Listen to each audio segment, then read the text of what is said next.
ប្រកសាច់ក្តី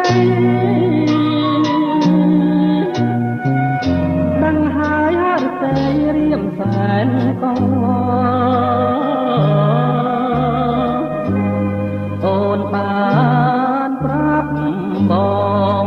ថាកុំខ្វាយខ្វល់តែរៀមមិនយល់ចិត្តអូនយ៉ាងណា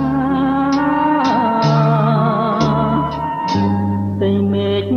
ស្រឡាស់តែខ្វះគុណរាល់ថ្ងៃបងឈឺព្រួងស្នេហ៍អូនផ្ដាំអើយបងរងចាំ